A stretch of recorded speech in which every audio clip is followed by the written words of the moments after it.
Добро пожаловать, рада всех приветствовать. Сегодняшней темой у нас будет развитие внимания и памяти у подростков через театрализованную деятельность. Итак, начнем. Необходимость использования театра в воспитании детей и подростков в основном обусловлена прежде всего тем, что в лучших своих образцах он неразрывно связан с литературной драматургией. Театральная деятельность – это средство обучения и развития подростков на уроках и во внеурочной деятельности, поскольку соответствует ключевым психологическим особенностям именно подросткового возраста, стремлению к саморазвитию и самореализации. Она обеспечивает возможность самовыражения подростка, позволяет ему примерить на себя различные роли, прожить разные ситуации, побывать в других городах, повоображать, пообщаться в разных ипостасях со своими друзьями, знакомыми и, в принципе, соучастниками театрализованного действия. Театрализованная деятельность позволяет решать многие педагогические задачи, касающиеся формирования и развития личности. Они формируют выразительность речи, интеллектуальное, художественное, эстетическое воспитание. Также являются источником развития чувств, переживаний и эмоциональных открытий. И, конечно же, основных моментов – это памяти и внимания. Через мощное театральное средство сопереживания театр объединяет детей и взрослых на уровне проживания общего совместного дела, что становится эффективным средством влияния на воспитательный процесс, так как во время театрального действия дети проникаются доверием к взрослым, понимают, что те являются соучастниками, те являются их помощниками, и намного более активно и спокойно допускают их в свои личные чертоги, если можно так выразиться. То есть на них намного более проще воздействовать именно в плане воспитания. Почему вообще, в принципе, на нынешний момент так важно развивать память, особенно у подросткового, у нынешнего поколения? Память – это, в принципе, сложный процесс запоминания, воспроизведения и хранения информации, который продолжается в течение всей жизни человека. Развитие памяти и внимания очень важно для каждого человека, и неважно, является он актером или нет. В 2011 году ученые Колумбийского университета провели очень интересное исследование. Если у кого-то будет возможность, вы можете потом ознакомиться с материалами. Назвали они его «Эффект Google». Они сделали вывод, что люди больше не пользуются своей памятью, либо если пользуются, то в очень малых объемах, потому что знают, что любую информацию всегда можно найти в сети. Причем это касается не только сложных фактов, но даже правил орфографии, пунктуации, каких-то мелких, таких незначительных вещей, которые, в принципе, в памяти должны сохраняться.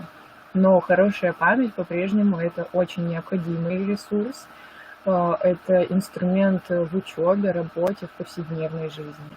И вряд ли это изменится вообще в ближайшие десятилетия, а может быть и столетия.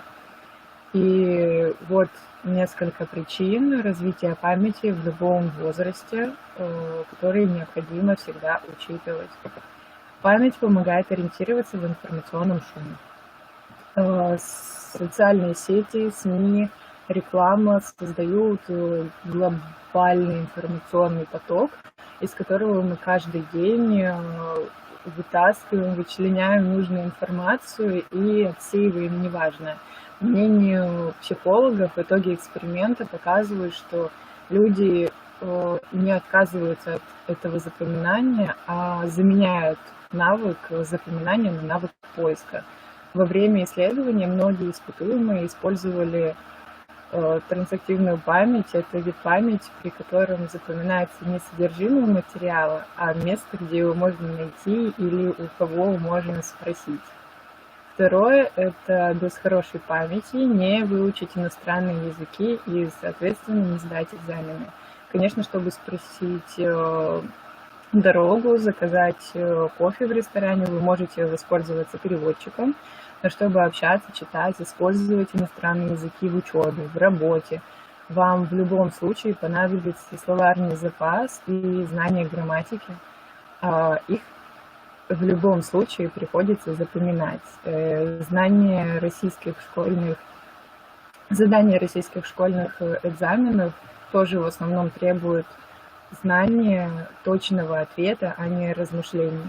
Пока наше образование построено на зарубежке, без хорошей памяти аттестата не получить. Развитие памяти меняет структуру мозга. Подростки развиваются быстрее, и их мышление тоже. В 13 лет у детей уже прекрасно развито логическое мышление, они умеют строить гипотезы, делать умозаключения. А к 16 годам становление психических процессов завершается. К этому моменту механическая память становится слабее, а логическая память, наоборот, крепче. Ребенок чувствует себя непривычно, ведь раньше все запоминалось само собой, а теперь необходимо прикладывать очень немаленькие усилия для того, чтобы запомнить какой-то определенный момент. Усилия заключаются в том, что ребенок должен понимать связь и смысл, чтобы запомнить. Проблема современной школы вообще в целом по влиянию на запоминание заключается в том, что детям приходится зубрить. И из-за этого у них достаточно плохая память, потому что когда они зазубривают без логических связующих, эта информация, она впоследствии просто теряется как ненужная.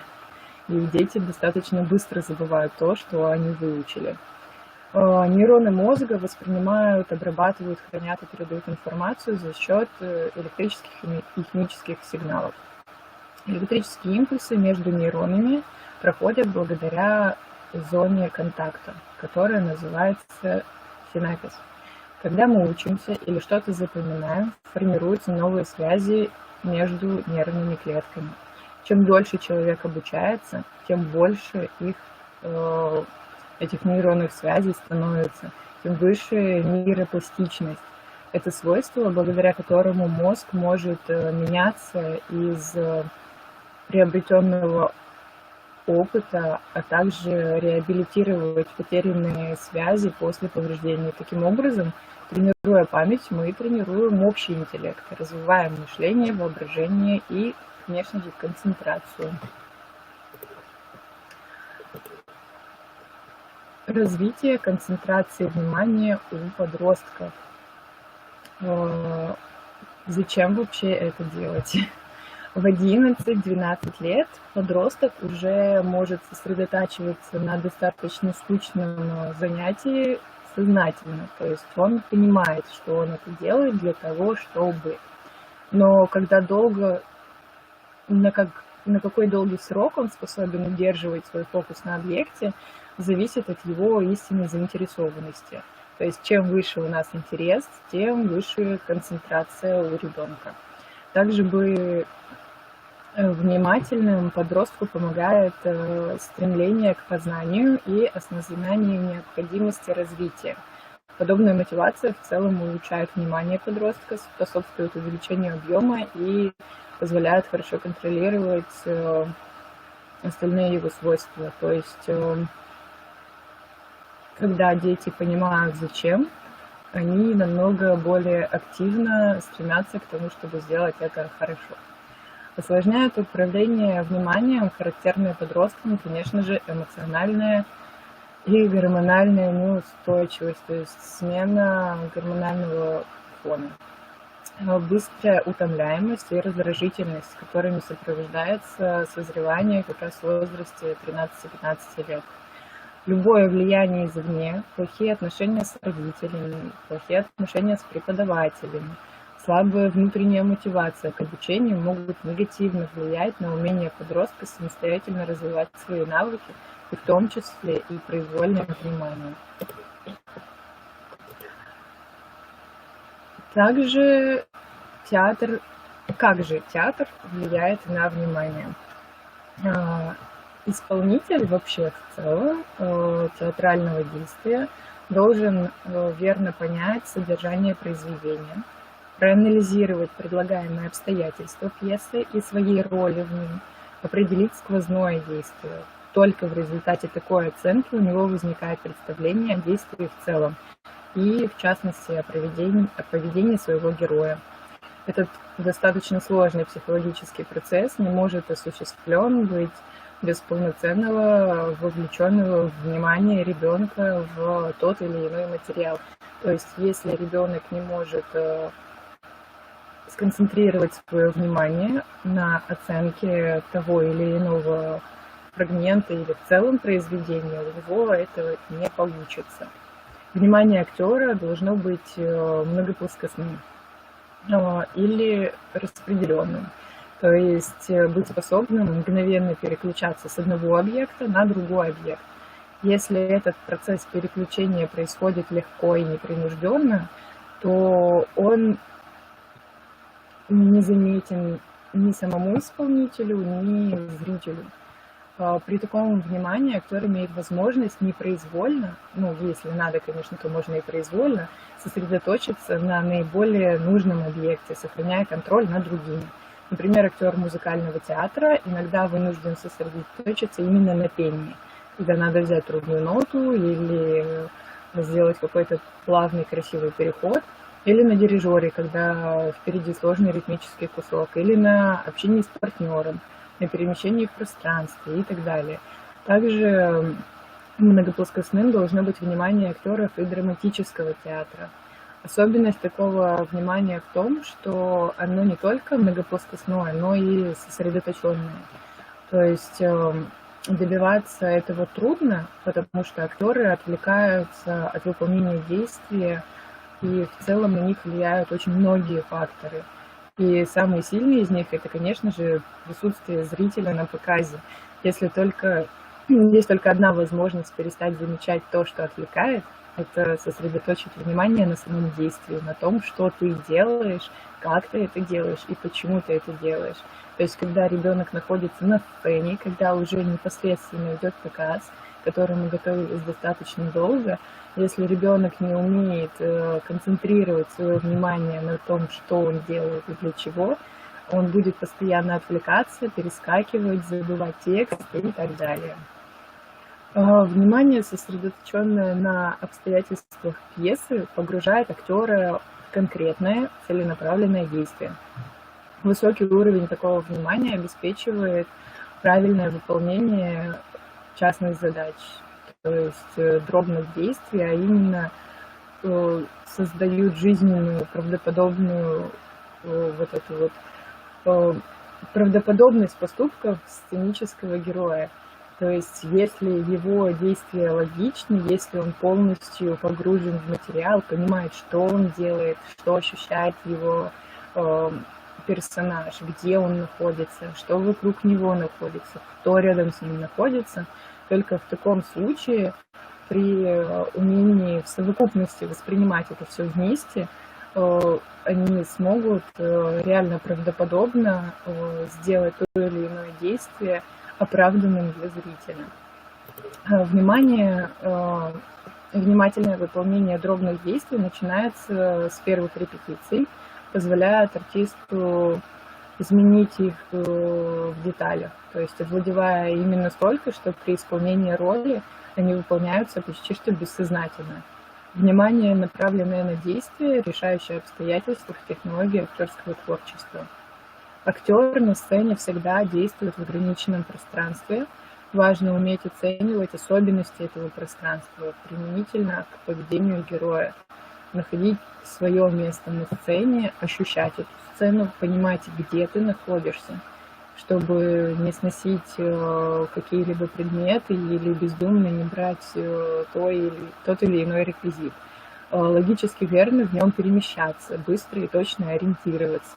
Это своеобразное умение можно назвать чувством мизансцены,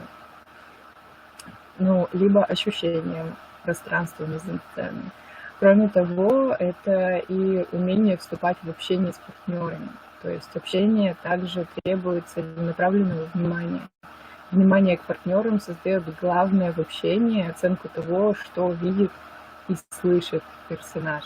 Если оценки не будет, то может возникнуть отрицание органичности того, что происходит, и потеряется смысловая нагрузка и логика действий персонажа. Как театр у нас влияет на память, и для чего вообще такое достаточно сильное понятие у нас там присутствует, и по какой причине оно настолько важно. В драматическом искусстве обязателен процесс преднамеренного запоминания. Исполнителю необходимо иметь наглядно-образную, словесно-логическую, эмоциональную и двигательную память, то есть нагрузка достаточно большая. Наглядно-образная память необходима для создания представления о действии пьесы в зрительных, слуховых и даже осязательных образах. Поэтому это помогает и быстро запоминать мысли, выражения в словесном действии. Память должна сохранять представление о пережитых ранее эмоциональных состояниях. Потому что когда ты выходишь на сцену, и тебе необходимо показать ту или иную эмоцию или то или иное состояние твоего персонажа, ты просто физически не сможешь это сделать, если у тебя нету памяти о том, что с тобой что-то подобное происходило. То есть если ребенок не переживал этого или переживал и забыл, то он не сможет полноценно показать это на сцене. Наконец, исполнитель должен понимать созданную схему физического поведения в роли. Этот вид памяти обеспечивает запоминание форм движения, их направления, размер, скорость, последовательность и характер. То есть, когда мы работаем над пьесой, мы разбираем все просто до мельчайших крупиц, создавая логичность действий просто от и до, от самого начала и до самого конца. Мы не можем упустить какие-то моменты, мы не можем просто так сказать ему «возьми зонтик», если нет дождя. Или мы не можем дать ему в руки шпагу и сказать «иди просто на прогулку». Мы всегда должны оправдывать логически это. При этом подкреплять это все эмоциональным состоянием, которое входит в память, и двигательной памятью, то есть памятью физических действий. Он просто не сможет правильно и красиво это и органично все делать, если у него это не отложено на подкорках. Хорошо закрепленная схема физического поведения становится той основной, которая помогает вызывать в соответствии с способностями идущего спектакля нужные эмоции. Разносторонняя память актера обеспечивает органическую жизнь в роли. Только память дает возможность быстро превращать сознательное выполнение движений в полуавтоматическое. То есть изначально мы делаем это осознанно, а потом это на этапе уже показов, это входит уже в привычку, и мы делаем это и вправду полуавтоматически, почти неосознанно. Это просто уже выполнение необходимых действий для того, чтобы прийти к тому или иному эмоциональному состоянию. Контроль за движениями, полуавтоматизированное выполнение движений в роли требует постоянного контролирования. Высокоразвитое внимание и тренированная память не только направляют выполнение движений, но и подсознательно их контролируют. Обеспеченные этим верное направление действий помогают рождению непроизвольно возникающих новых приспособлений, выполняемых подсознательно. И тем успешнее, чем тренирование организма исполнителя. Это позволяет творить сценическую жизнь каждый раз как бы заново. Уровень внимания и памяти актера можно считать достаточным только в том случае, если исполнитель способен предупреждать, не допускать ошибки в движениях, составляющих органическое, естественное физическое поведение в роли. То есть мы должны делать все настолько реально и самостоятельно верить и понимать, чтобы на сцене это не казалось вымышленным, потому что театр — это целая жизнь. Почему театр? На сцене много объектов, которые находятся... На сцене много объектов, которые находящийся на сцене актер должен держать в поле зрения. Нужно быть внимательным к своему партнеру, уметь оценить то, что увидел, то, что ты услышал, уметь мгновенно переключиться с одного объекта на другой и оценивать его одновременно. При точном выполнении всех задач героям некогда думать о зрителе, который всегда выводит нас на смущение. Актеру необходимо иметь хорошую и разностороннюю память. Повторюсь, внимание и память должны самопроизвольно наблюдать и отмечать ошибки. Как только тело выполняет неверно с точки зрения логики движения, контроль над тем, что происходит на сцене, позволяет актеру принимать происходящее и верно реагировать на него. Предлагаю вам несколько упражнений на развитие внимания и памяти, которые могут подойти подросткам, которые будут им интересны и которые дадут хорошую основу для того, чтобы плодотворно с ними работать. Итак, первое упражнение у нас сыщики. Каждый участник выполняет какие-либо физические действия одновременно, незаметно наблюдая за одним из других участников игры. Через 1-2 минуты педагог предлагает угадать, кто за кем наблюдал. Наблюдающие должны перечислить действия, которые выполняли их подозреваемые. То есть игра достаточно интересная, достаточно активная, и детям она нравится, потому что здесь присутствует какое-то некое таинство, и они реально вживаются потихоньку в определенную роль для того, чтобы уметь контролировать свои действия, уметь контролировать действия партнера, а впоследствии еще и уметь доказать это. Далее у нас идет шоу мода. Участники делают себе 1 или 2 модные детали одежды и демонстрируют их. Затем выходят за дверь и меняются деталями одежды. Задача зрителей – вернуть модельеров в исходное состояние и сказать, кто во что был одет. Очень много интересных интерпретаций подобных упражнений можно придумать, потому что менять можно не только одежду, можно играть также с эмоциями, можно играть также с какими-то вообще максимально мелкими деталями. И в целом это очень интересно, потому что когда дети изначально делятся на 2 части, то есть вот у нас есть зрители, у нас есть те, кто играют, они уже изначально начинают привыкать к тому, что за ними в момент игры на сцене кто-то следит. Им намного проще впоследствии выходить на сцену, им намного проще впоследствии взаимодействовать со зрительным залом, либо конкретно не обращать на него внимания. Далее у нас идет упражнение с предметами. Входящий произвольно раскладывает на столе несколько предметов, играющий внимательно смотрит на стол в течение 10-15 секунд, затем отворачивается. Входящий в это время заменяет 1 предмет на другой, 2 предмета меняет местами. Задача игрока – вернуть все на свои места. Это очень распространенная игра, и у нас очень часто мы стараемся как-то привязать это к театральному действию. И если мы делаем подобные тренинги в рамках уже какого-то реализующегося на этот момент проекта, то есть если мы ставим какой-то отрывок, ставим какую-то пьесу, сказку, притчу и так далее, мы стараемся такие игры проводить как раз-таки с реквизитом, с которым взаимодействуют у нас дети, для того, чтобы они, во-первых, хорошо визуально их запомнили, чтобы они максимально тактильно их ощутили, чтобы они понимали, сколько они весят, как они выглядят, какой у них цвет, где они лежат, как они лежат. Вплоть до того, была ли на них царапинка или все было так, как есть сейчас. Далее у нас идет игра «Передай позу».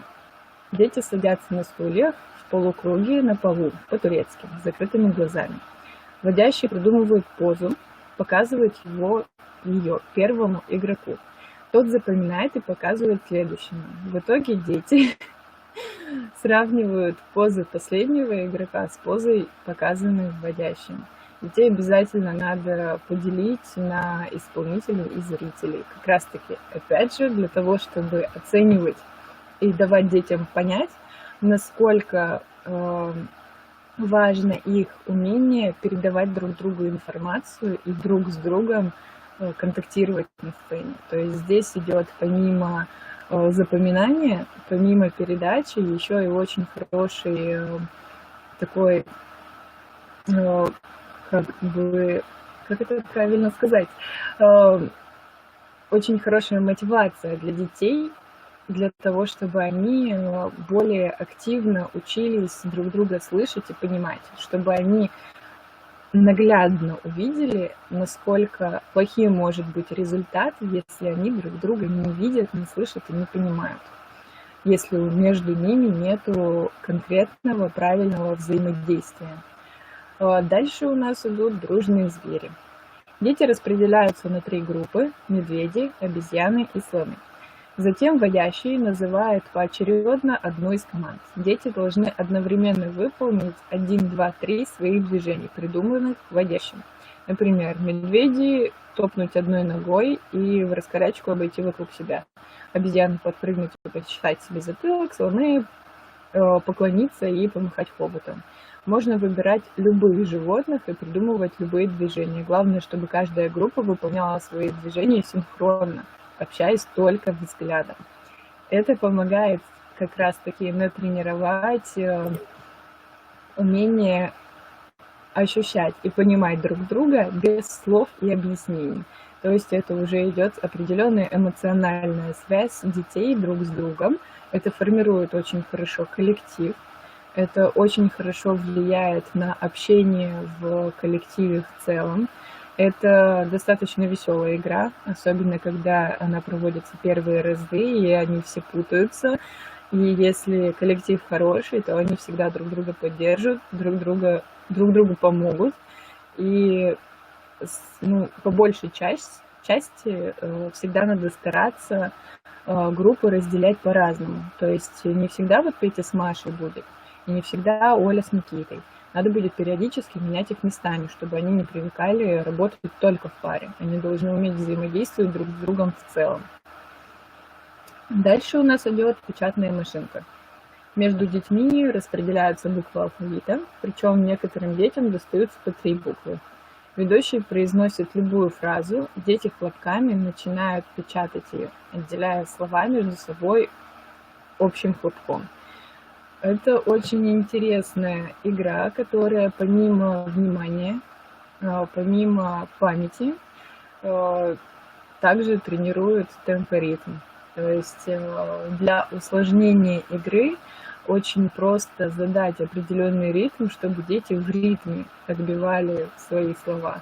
Понятно, что первое время приходится делать это достаточно медленно, особенно с подростками, которые у нас помладше. С теми, которые постарше, естественно, это полегче немного, но тоже не всегда. Все зависит в целом от коллектива и от того, какие дети там присутствуют. Все индивидуальны у нас, и каждому приходится искать свой подход. Кто-то не успевает, кто-то начинает из-за этого злиться, и все это надо корректировать, все это надо контролировать.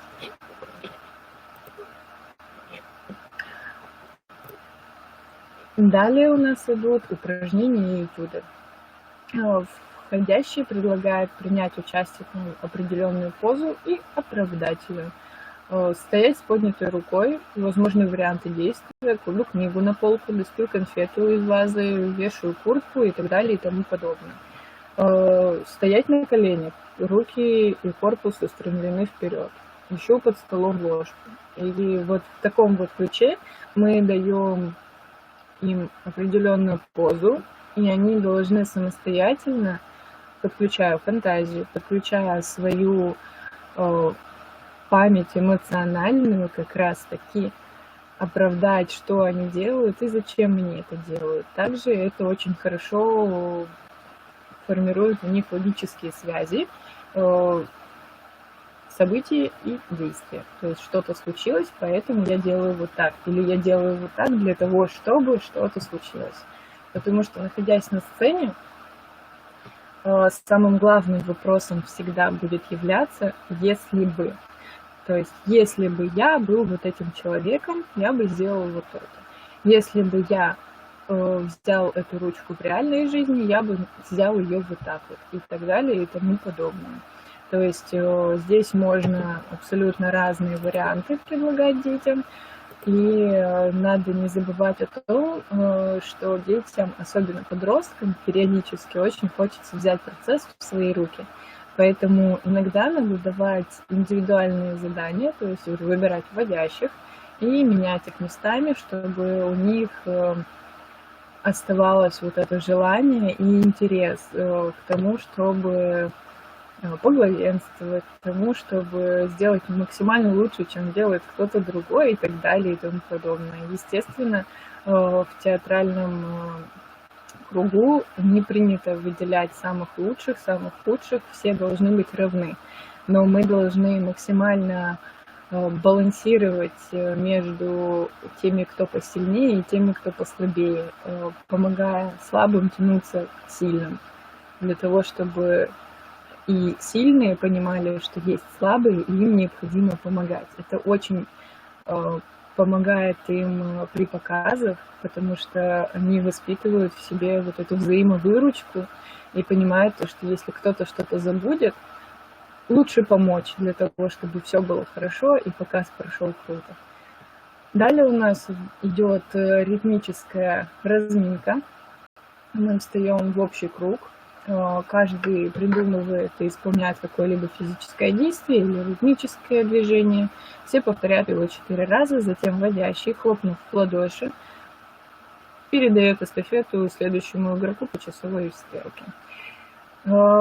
И, конечно же, самое основное, это является, и вот если дети собираются в дальнейшем поступать на театральное творчество, либо хотят связать себя с какими-то более такими коллективными видами деятельности, либо им хочется попасть на ТВ, попасть в театр, попасть в кино, или просто взаимодействовать с общественностью в достаточно большом объеме.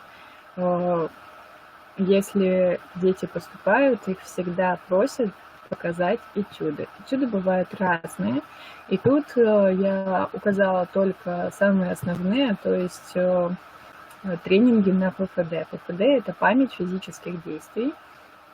Здесь у нас идет перечень разных вариаций того, что можно было бы делать, то есть, например, шить юбку, топить печь, кормить цыплят и так далее.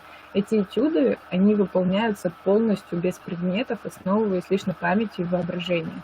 То есть здесь мы тренируем как раз-таки понимание, где ты находишься, то есть ощущение мизансцены, ощущение сцены под тобой и пространства вокруг тебя.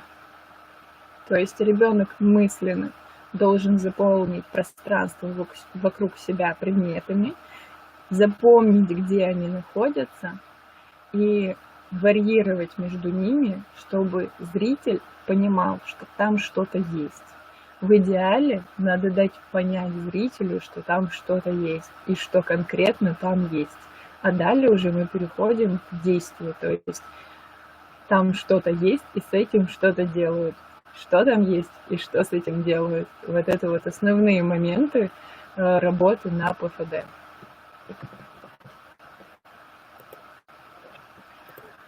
Память и внимание – это очень важные инструменты, которыми пользуется вообще каждый из нас на протяжении всей жизни. Если развивать и тренировать их правильно, то эти инструменты будут служить нам исправно. Лучше всего заняться этим как раз-таки вот в младшей школе и в подростковом возрасте. Пока мозг гибкий, его можно и нужно тренировать и развивать практически ежедневно. Те тренинги, которые мы делаем, мы стараемся прививать детям понимание того, что они должны делаться не только в студии, не только на учебе, они должны также наполнять их жизнь. То есть мы учим их запоминать то, что происходит в их жизни, и привносить это в театр, потому что только таким образом они смогут обогатить свои знания и показать реальный класс на сцене, и сделать все максимально правдоподобно. Напоминаю, что вы можете попасть на консультацию в консультационный центр. Как записаться на консультацию, все данные вы можете видеть на слайде. Огромное спасибо, что уделили сегодня мне время. Было очень приятно побеседовать, было очень приятно поделиться с вами таким интересным и своеобразным материалом. Огромное вам спасибо и до свидания.